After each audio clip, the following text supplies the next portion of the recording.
جب کوئی بیٹی اپنے گھر سے اپنے سسرال جاتی ہے تو نئے رشتوں میں بنتی ہے.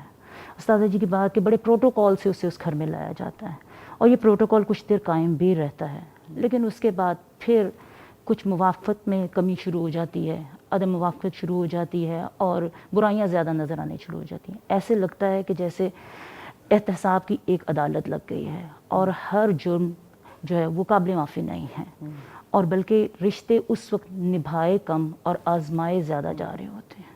اگر میں اپنے حوالے سے دیکھوں تو ریحانہ آپا نے جس طرح کہا کہ کانٹ چھانٹ ہوتی ہے، تو الحمدللہ سسرالی ماحول ملا، اور میں یہ جینوئنلی بات کہوں گی کہ الحمدللہ شادی کے باعزت باوقار 24 سال گزارے ہیں، اور ان 24 سالوں میں کبھی بھی کوئی ایسا وقت نہیں آیا کہ مجھے اپنی ساس سے کچھ سیکھنے کو نہ ملا ہو، اچھا بھی کبھی تلخ بھی، لیکن میں نے لرن کیا، سیکھا.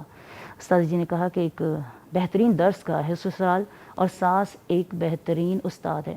لیکن یہاں بھی وہی بات کہ آپ کا مائنڈ سیٹ کیا شاگردی کا ہے، آپ اس مائنڈ سیٹ کے ساتھ آتے ہو. یہ بڑی اہم بات آپ نے کی کہ کیا آپ کا سمجھتی ہوں کہ کیا ساس واقعی استاد بھی ہے، ہاں استاد اس نے کیپیبل خود کیا بھی ہے، سیکھا ہے نا. کیپیبل بھی ہے. تو اب یہ ہے کہ گھر سے بھی ایک اعلیٰ تربیت تو تھی والدہ کی طرف سے، والد کی طرف سے بہت سی نصیحتیں تھیں، جس میں سے ایک نصیحت میں ضرور سامنے رکھنا چاہوں گی جو کہ شاید کہ باقی بچوں کے بےحد کام آ سکے. بالکل. والد نے بہت سی نصیحتوں کے ساتھ ایک نصیحت کی کہ بیٹا 1 سال پار تو عمر پار.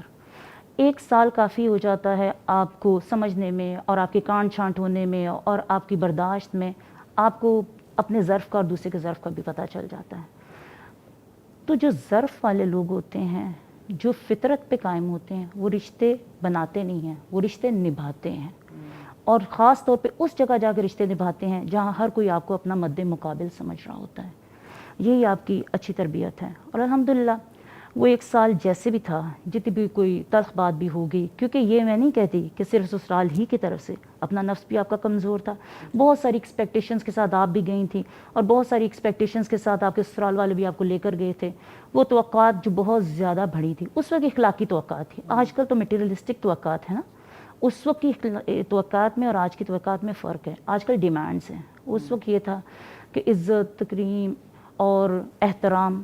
تو اس وقت اگر اس میں کمی بیشی رہ گئی تو بہت سارے معاملات کو نپٹنا بھی پڑا، بہت سارے کڑوے گھونٹ بھی پینے پڑے. لیکن الحمدللہ ثم الحمدللہ، لیکن اچھا ایک ایسا ماحول ملا کچھ تھوڑی سی برداشت کے بعد کہ پہلے جوائنٹ فیملی میں رہی، پھر سپریٹ بھی رہی، لیکن جڑیں مضبوط رہیں. فاصلے بڑھ گئے لیکن جڑیں کمزور نہیں ہوئیں، اور الحمدللہ شادی کے باوقار 24 سال مکمل ہوئے.